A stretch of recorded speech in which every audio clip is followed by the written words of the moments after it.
something happened, and during one of the recordings, you had to stop the recording. Some people objected the recording of a party, and it led to you being imprisoned by the Palestinian Authority for more than a week. I mean, luckily, you've been out since then, but how are you, and what is your situation at the moment? I'm all right. I'm like trying to go with the flow in a way, and just like do new things in life so I can get over that one. But the case is kind of like the travel ban is gone now, so I could travel. I've been removed a couple of weeks ago, and the case is still on. We still don't know if it's going to go to court or not, but I'm waiting to see what life has in store for me. But basically, for the last 3 months, you've been at home, and also about what's about to happen next. Yeah. Actually, for the past couple of months, I have been more at home, barely going out, just trying to stay safe. I've been working on music, and working step by step on how to handle being out in public spaces and not having a panic attack, which is good. I'm very much better now, so I'm good. Happy to hear. So, about your residency, you decided that you didn't want to have this residency just be about you, but you wanted to do this as a showcase to also show the scene from the Middle East. When we reached out to you and asked you to put this residency together, can you explain a little bit what your thoughts were about which DJs to ask and how to put this together? Honestly, there's a lot of artists from around the region that I've always looked up to, and I always thought that they actually should be next to me on stage, if not actually before me going international. And I always felt that they'd never got the chance to showcase their thing. And that's why I started doing the expo with PMX and IMS here and tried to get professionals to come and watch DJs, and they do showcases and stuff. And when you guys contacted me from Beatport, I was like, that is a platform that I can showcase these artists on, you know? And I tried to do the Summer Presents event in the UK, and, you know, and I really think like some of these artists are, if not bigger than me, like they should be next to me. And that is the reason behind like 10 of the names that were there, because really I do look up to them. And also I work with a lot of new upcoming talent, and I always see like in all of them, each one has something special in them, you know? And so I tried to find the three most ready ones that had something really interesting they wanted to show. And obviously I had to bring them up. So it's all people I work with, look up to, think they have potential in going somewhere, but they never got the chance to show that. Because the thing is, if I'm living in Berlin, if they're living in Berlin, they can get a night, any night, anywhere and play. But here they can never get a night in Berlin. So it's really tough to get your voice heard outside. So Beatport is the way, you know, and Twitch, it's like you're directly going outside. Great. And can you explain a little bit what the Union Collective is? Definitely. So a couple of years back, I wanted to do a festival, but I wasn't living in Palestine, so I cannot do a festival. And I called my DJ friends and I was like, let's start a place where we can start building to that. So what they did is that they created a literally safe space. It was incredible back then. A safe space for people to come play music, listen to music, do graffiti, do artwork, do anything they want. And that's where, and everybody sat down together and we came up with the union, because everybody can join this union and everybody can leave at any time, but everybody can join it, whatever you did. It's not just DJs. It is people that build stages are part of the union. People that just want to dance are part of the union. So it is just a huge group of people that just want to have a safe space and express themselves. So for example, whenever we do a union party, I would be the DJ, then I would be the audio engineer, then I'm taking tickets at the door. And the same with all the people that work with the union. Everybody's there helping out to just make this for us, you know. And is it true that you started at kind of having kind of private invite-only parties at a restaurant kitchen? In the kitchen, yes, under the place. Yeah, so the place is closed up. It's in a really, really old place. And they renovated the kitchen. They didn't renovate the kitchen. They just went to the kitchen and made it in a way to look like a club. So the stage was literally the stove, and the lights were going through the ducts of it all. And it was honestly one of the coolest spaces we've ever had. Like seriously, just looking at videos from back then is mind blowing. Mm-hmm. How is it? I mean, do you know all of these DJs in the neighboring countries and in the region? How did you connect with them? And is it, do you see this all as being part of one scene, or yeah? Definitely. You know, back in the day, there was a train that goes from Palestine up to Iraq, and you can just ride in that. It was just like Europe back here. And now the Arab world, most of them, they cannot reach each other, which is very, very sad. Like, we are banned from traveling to each other, and that is very sad. And nobody knows another person. So, but for this crew, the first DJ LK, he was my teacher in university. So that is one that is obviously, he is the teacher that taught me everything I know how to do. And then you have Jason Kakouche is one of my favorite DJs in the world, the guy from Beirut. This guy is like, seriously, the best parties I've ever watched in my life. And I've been his fan, following him before I started DJ, you know, like since forever. And Nessa Azadikha, the one from Iran, sadly, I can never go to Iran, or never been. I don't know if I can. I never tried. But one time there's a radio station called Deep House Tehran sent me a message, and they told me, we want a set from you. And when you get a message from something called Deep House Tehran, you reply. And Syria was, I think, one of the shocks of my life, because I didn't know there was a scene in Syria. And one time somebody texted me from there, and I looked at her profile, and it was DJ from Syria. And she was doing events every week and posting events every week, you know? And we are, sorry. And we are literally there's like, I just heard there was bombing in Damascus. How is there a party next day in Damascus? So I text her and I'm like, how is there a party in Damascus? She replies, she's like, just like you had a party in the Intifada. And I was like, oh, that is such a stupid question. How could I ask that, you know?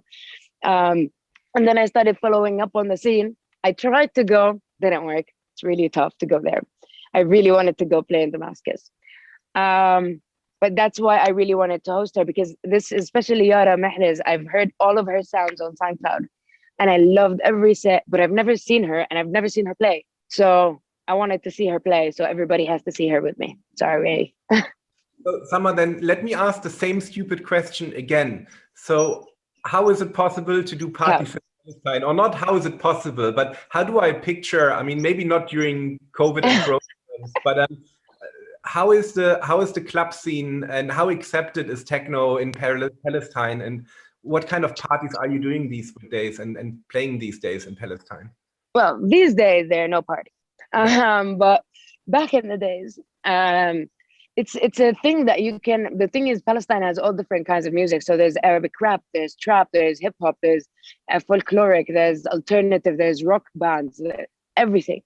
So it's either in expos and festivals that they do here. We don't have clubs, sadly. There's one in Bethlehem, I think. Yeah, there is one in Bethlehem. I played in it twice. What am I talking about? Yeah, there is one in Bethlehem. In Ramallah, it doesn't. But what we do is take different venues. So there are different bars, restaurants that we know that are around the place. Like, one sec. You see that huge building? Yes. On that rooftop behind me? We do a lot of them. And that there's a restaurant there that everybody just like hangs out in, and I just stand there and play the music.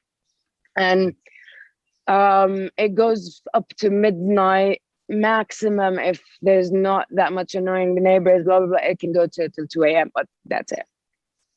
Okay. But it cannot go overnight because everything has neighbors around it. And what is the situation in Palestine at the moment regarding Corona and having parties? Is it do you think it's going to be possible to have parties again soon? Yeah, I think so, actually, much faster than Europe, weirdly. But Israel is fully open, and over here, a very big number of people is already vaccinated. Um, I think in the West Bank, much more than Gaza. I'm not sure of the numbers, but I think so. Um, so I think we're getting there because here everything is now open. Restaurants are open, shops are open, barber shops, everything is open. Um, you don't get a fine for the mask anymore that much. It's more cool. A lot of people already have the green ID and just move around with it. Green ID means that you've got the vaccine. Yeah, the green passport thing that they just came up with. Yeah, because Palestinians also have a green ID that makes the differentiation of where you're from. Yeah, that's true. We have a green and blue and orange. It's beautiful. And Sama, what was your own journey to discovering techno? Because I think growing up from your parents, you first listened to rock music and then discovered, I think, hip hop as early on. But how did you end up finding techno? Actually, I started with Michael Jackson. That's what my mom listened to the whole time. It was Michael Jackson. But I, I think it's everybody's childhood. I am Michael Jackson. Well, techno, it was actually when I went to Beirut. When I first finished from school here, I went to study in Beirut, and my friends tell me we're going to Satoshi Tomi. So when I heard we're going to Satoshi Tomi, I thought we're going to a sushi restaurant, or like we're going to. They didn't say we're going to watch Satoshi Tomi. We're not going to party with Satoshi. We're going to Satoshi Tomi. Like, he is a location. Yeah. So I went with them to Satoshi Tomi, and I found this empty, huge. For those who don't know, Sorry? he's one of the legendary Japanese DJs. Japanese DJs, exactly. So I walk into this huge room, empty room, and there's techno music blasting off, and I'm like, guys, where are we? And we're like, we're in Satoshi Tomi. We're in Satoshi Tomi. And I'm like, what do you mean? And they're like, that man over there, that is Satoshi Tomi. He's a legend. And I was like, oh, you mean a DJ? Now I get it. Okay. So I listened there, and it was very odd, but it very much disconnected me from everything around. And it just took me to a different zone. And ever since, I love techno. Satoshi Tomi is the reason behind my techno life. Have you almost. met him then in the last 10 years or so? No, I have him on WhatsApp. I never met him. Like, no, once I met him, but not as a DJ. I was going to a gig he's playing in Jordan, and I just went up to him and said, hey, I love you. You're my first DJ ever. But recently, Dubfire actually introduced me to him on WhatsApp.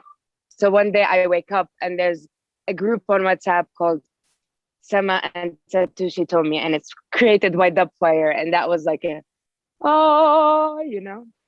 I go crazy when I know I have these numbers on my phone. I feel so cool. And I wanted to ask you about your own journey then as a DJ and producer. Up until a couple of years ago, you still went by the name Skywalker, and the music that you did was also slightly different. So what made you change your sound and then also your name?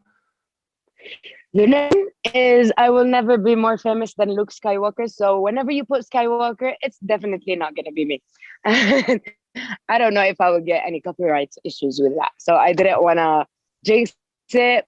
I didn't think about it. I was a child using that name. I didn't think I would ever go big. But the music, actually, I don't know, because I don't think I changed the music as much as I grew up with the music that I played. Because my first booker, which I really love this guy, he's one of my closest friends, but my booking agent, when I first signed with him, he kind of did it for me as a favor for his friend that is not me. And then he came to me and he was like, this is not really techno. And I was like, but everybody tells me this is techno. I have no idea. I'm just playing whatever I like. And then after a couple of months of me just trying to get it, and like, what also like living abroad helped a lot. So getting into it more and more and more. One day, I'll never forget that day. I was playing a 6-hour gig or something, like an all-nighter in Paris. I was still like getting just 50 people to gigs. Like I'm not getting that much money or people or anything. He comes to me and he's like, now that is techno. And that's when I was like, okay, now I'm good. Okay, I'm happy with myself. If he really actually now believes in the show, then and it made me feel better about myself. But I have no idea. I've always just went on Beatport, listened to everything that is there, because back then also you guys just had techno, like just one word.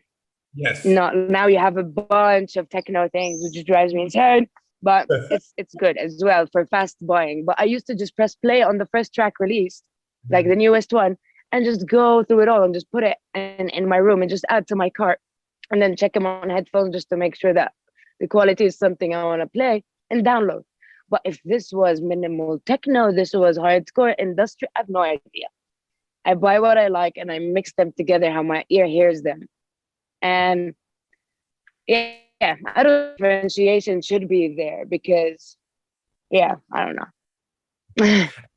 Sama, most people know you as a DJ, but I think you spent a lot of time also in the studio recently. And I mean, you're a trained sound engineer. You worked as a sound engineer. How is it going with your productions and having records out? I think I still have the issue of I hate everything I produce. But everybody tells me that a lot of producers have that. But it's like, you have to enjoy the track that you just made, no? It's really annoying that I don't like any of them. But yeah, I've been releasing a lot more lately. And I'm still working on it. Still trying to reach where I want to be with music production. Because I can compose for films. Because the film controls the music more. Yeah. I could compose for a rapper, for example, compose for something that purely it's way much harder. But you feel it's more exposed if it's just your own music and it has to stand by itself. Probably that's why I hate my music, yeah. Because okay. I'm still very much looking forward to hear more music from you. But first off, now it's actually more music from you and a lot of people from the Middle East coming up. So thank you so much for speaking to us, and thank you so much for putting this great residency together. And I hope to see you soon on a dance floor. Definitely, we meet up. Yes, much love. Bye. Cheers. Thank you so much. Bye.